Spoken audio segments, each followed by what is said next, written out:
dans un ami et tout mon honneur est pour vous.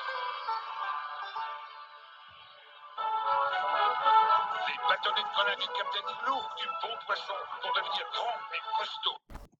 Bien, bonjour les terminales STMG, content de vous retrouver. Vous avez dû comprendre, grâce à cette formidable pub des années 1980 sur les bâtonnets de poisson Captain Igloo, que nous allions travailler dans un grand 2 sur les ressources maintenant des mers et des océans, hein, après avoir vu dans un grand 1 pourquoi les mers et les océans avaient pris une importance de plus en plus grande dans l'économie mondiale, hein, conséquence de la maritimisation de l'économie et de la mondialisation.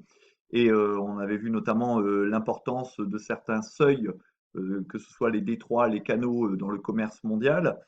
Eh bien, nous allons voir dans un grand 2 donc que ces espaces sont riches en ressources et pas qu'en poissons, et pas qu'en poissons sous forme de bâtonnets qui permet de bien grandir, comme il est dit dans la vidéo.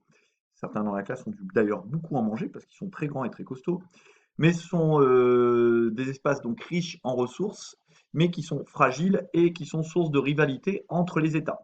Donc en grand A, on va voir deux types de ressources, hein, les ressources halieutiques et les ressources biologiques. Alors qu'est-ce qu'on appelle les ressources halieutiques? C'est la pêche, donc tout ce qui est poisson, ainsi que l'aquaculture. Alors qu'est-ce que l'aquaculture? Je vous ai mis la définition ici. Donc l'aquaculture, c'est l'activité d'élevage des animaux aquatiques, hein, plus la culture des algues. Donc l'aquaculture, ça peut être tout simplement l'élevage de poissons dans des bassins qui sont fermés dans la mer, c'est de l'aquaculture, mais aussi la culture des algues, c'est de l'aquaculture. Les huîtres, les moules, c'est de l'aquaculture également.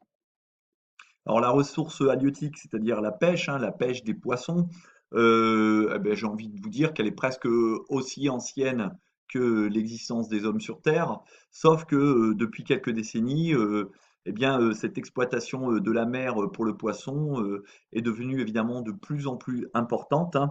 Donc sur la carte ici du Hachette 2020 dans le diaporama, vous voyez que sont indiquées les grandes zones de pêche, hein, par les petits points, ça ne se voit pas très bien dans la légende, mais les grandes zones de pêche, vous en avez ici au nord de l'Europe, hein, vous en avez ici au sud-est asiatique, hein, entre l'Australie, l'Indonésie, au nord de la Chine, le long des côtes de l'URSS, beaucoup également dans l'Arctique, hein, c'est pour ça aussi que ces zones font l'objet de nombreux enjeux. On trouve également d'importantes zones de pêche le long du Pérou jusqu'au Chili, sur les côtes du Brésil, donc également en Afrique de l'Ouest, sur la côte ouest de Madagascar. Donc ces zones de pêche vont attirer des navires qui viennent pas seulement uniquement des pays riverains, mais qui parfois viennent de beaucoup plus loin, notamment de Chine, de Japon et d'Union européenne, pour exploiter ces zones de pêche et malheureusement souvent les surexploiter, c'est-à-dire pêcher davantage de poissons que la capacité naturelle qu'ont les poissons à se reproduire, se renouveler. Alors, je vous ai dit qu'en dehors de la pêche, hein, les mers et les océans permettaient l'aquaculture, hein, l'activité d'élevage d'animaux aquatiques comme les crevettes, je vous ai dit les moules, les huîtres, mais aussi les poissons, hein, et la culture d'algues. Et cette aquaculture, et notamment la culture d'algues, offre de nouvelles ressources, et notamment des ressources biologiques et biochimiques, parce que par exemple dans les algues, eh bien, on va retrouver des molécules qui vont intéresser, par exemple, le domaine médical ou bien le domaine cosmétique, car ce sont des molécules souvent qui sont encore inconnues, mais qui ont des propriétés qui intéressent beaucoup la recherche, car elles possèdent donc des substances nouvelles, inconnues, et qui vont, par exemple, interroger la biotechnologie, qui vont intéresser, par exemple, la biotechnologie, hein. Donc, ça peut faire des grands progrès à la recherche.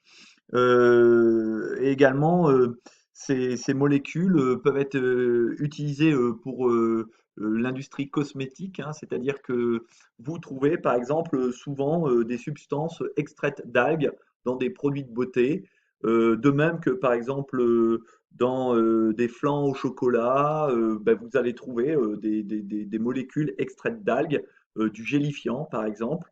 Eh bien, vous regarderez sur les emballages de vos yaourts, par exemple, vous verrez souvent en fait que ce sont des extraits d'algues.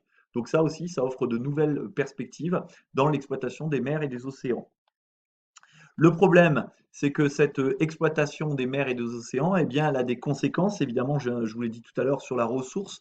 Par exemple, si vous étudiez à l'aide de ce document la pêche et l'aquaculture dans le monde depuis 1950, eh bien, on voit que si la production halieutique, c'est-à-dire la production de poissons, n'a cessé d'augmenter depuis 1950, eh bien, on voit qu'à partir de 1985-90, eh bien, le stock de poissons en millions de tonnes qui est pêché est en train de stagner, hein, c'est-à-dire qu'il tourne autour de 80 millions de tonnes par an, et on voit que c'est à peu près le même stock de poissons qui va être pêché tous les ans depuis 25 ans, ce qui montre qu'on a atteint en quelque sorte un niveau palier, hein. Vous savez, le niveau palier, c'est quelque chose qu'on entend souvent parler avec le coronavirus. Eh bien là, on a atteint un niveau palier et que finalement, on va pas pouvoir pêcher davantage de poissons et qu'au contraire, les stocks risquent de baisser. Alors au passage, vous voyez que ces deux secteurs, hein, la pêche et l'aquaculture, emploient près de 60 millions de personnes dans le monde, donc c'est loin d'être une activité négligeable, et que le chiffre d'affaires de ces activités atteint près de 362 milliards d'euros, dont les deux tiers pour la seule aquaculture, ce qui montre bien que l'aquaculture est davantage rentable finalement que la pêche. Alors d'ailleurs, concernant la production aquacole, vous voyez bien qu'au début, dans les années 50, elle était finalement relativement modeste, hein, et puis on voit que petit à petit, progressivement, surtout à partir des années 70-75, eh bien, elle va commencer à prendre de plus en plus d'ampleur. Et on voit qu'en 2015, eh bien, elle doit atteindre à peu près 40% du tonnage entre la production aquacole et la production halieutique. Donc, et on vous dit également que ça représente deux tiers du chiffre d'affaires. Donc vraiment, il y a une explosion de la production aquacole, ce qui est en quelque sorte un peu logique vu que par exemple le poisson sauvage a tendance à disparaître, eh bien on va consommer de plus en plus de poissons d'élevage, hein. Par exemple, vous trouvez des grandes fermes d'élevage de saumon en mer, des saumons qui sont nourris avec des farines, hein, souvent animales, mais ce n'est plus évidemment un poisson sauvage. Même si le saumon n'est pas forcément le meilleur exemple dans le cas qui nous concerne, parce que c'est à la fois un poisson qui vit dans les rivières et qui vit dans les océans. Alors cet autre document ici du Magnard 2020 vous montre la gestion des stocks halieutiques, donc des stocks de poissons et ses conséquences. Et on voit que concernant l'évolution des stocks de poissons dans le monde entre 1975 et 2015, c'est-à-dire sur 40 ans, eh bien on voit que le stock qui était surexploité, c'est-à-dire exploité à un niveau qui est biologiquement non durable, eh bien en 1975, ça représentait à peine 10% du stock, alors qu'aujourd'hui, on est plus proche des 35% du stock. Le stock de poissons qui, lui, était sous-exploité, c'est-à-dire qui conservait des réserves importantes, eh bien en 1975, on avait 40% du stock mondial de poissons qui avait des réserves importantes, eh bien aujourd'hui, on est tombé à peine à peu près 10%. Donc on voit bien que ce stock de poissons est surexploité. Et dans le document petit b, le développement de l'aquaculture au Maroc, on voit que justement cette surexploitation, eh bien, elle a des conséquences sur les pêcheurs locaux, les pêcheurs marocains qui ont constaté la raréfaction du poisson en Méditerranée et que donc ils sont obligés de se tourner vers l'aquaculture qui est pour eux un espoir pour sortir de la pauvreté avec notamment ici, dans le cas qui nous présentait, l'exemple d'un développement d'un parc à moules offshore, c'est-à-dire en dehors du rivage, et une ferme d'algues rouges pour l'industrie pharmaceutique et cosmétique. Donc ces projets vont finalement remplacer la pêche, mais c'est quand même une conséquence un peu inquiétante de la surexploitation des ressources que l'on fait et que si rien n'est fait, eh bien, on va finir par totalement vider les océans et ne plus pouvoir, par exemple, consommer du poisson dans les années qui viennent. Alors, les océans ne sont pas source que de poissons et de ressources provenant de l'aquaculture, hein. Les océans sont également à l'origine de ressources fossiles et de matières premières. Ils sont notamment riches en ressources énergétiques et ces principales ressources énergétiques que l'on trouve, c'est bien évidemment du pétrole et du gaz naturel. Alors, ce pétrole et ce gaz naturel sont exploités de manière offshore. Offshore, qu'est-ce que ça veut dire? Vous avez la définition dans le cours et sur le diaporama. Ce sont des activités qui se déroulent en haute mer. Alors, quelques exemples de plateformes offshore, eh bien, vous avez la station offshore de gaz naturel Léviathan à l'est de la Méditerranée, au large d'Israël et du Liban, et qui va permettre à Israël notamment de pouvoir exploiter du pétrole qui se trouve en fait dans le plancher océanique, c'est-à-dire sous la mer Méditerranée, dans le sol, vous avez du pétrole. Et pour pouvoir l'exploiter, eh bien, on utilise ce qu'on appelle des plateformes offshore, des plateformes pétrolières. Vous voyez ici, hein, il y a un héliport et les gens qui vivent dessus vivent en relative autarcie, c'est-à-dire ils sont un peu coupés du monde pendant plusieurs semaines, voire plusieurs mois, avant d'être remplacés par une nouvelle équipe et de revenir à terre. Donc ça, c'est ce qu'on appelle les exploitations offshore. Vous en trouvez un peu partout dans le monde, hein. Ici, c'est en mer Méditerranée, au large d'Israël et du Liban. Mais ici, vous en trouvez au large de la Californie, hein. Et puis pareil, vous voyez donc l'hélicoptère qui est en train d'approcher. C'est un peu toujours le même système, hein. Donc ici, celle-ci est un peu moins loin des côtes, hein, puisque vous devinez ici la péninsule californienne. Mais sachez qu'il y a beaucoup de pétrole en mer, plus qu'on estime qu'à peu près entre 25 et 30% de la production mondiale de pétrole est issue du pétrole offshore, c'est-à-dire du pétrole qui est au fond des océans. Alors les mers et les océans, elles offrent également un autre type de potentiel, hein, c'est le potentiel d'énergie renouvelable, notamment par exemple le vent, qui est souvent présent en mer, et qui peut par exemple faire tourner des champs d'éoliennes, comme ici un champ d'éoliennes au large de la Hollande.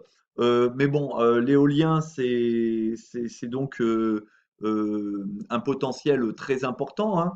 Mais à l'heure actuelle, vous voyez que le chiffre qui est donné vous montre que l'éolien offshore fournit seulement 0,3% de l'électricité mondiale, c'est-à-dire pas grand-chose, mais c'est vrai que son potentiel est quasi limité. Après, ce qui pose des problèmes, c'est qu'il y a de nombreux conflits d'usage autour de l'utilisation d'éoliennes en mer, parce que par exemple, les pêcheurs n'en veulent pas et disent que ça nuise à leur activité. Fort évidemment, c'est difficile de pêcher du poisson entre deux éoliennes.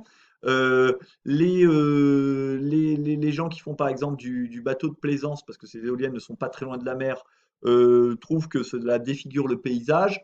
Les locaux également parfois n'en veulent pas pour les mêmes raisons. Ils trouvent que d'un point de vue touristique, ça risque de défigurer le paysage et donc les activités touristiques de bord de plage risquent d'en souffrir.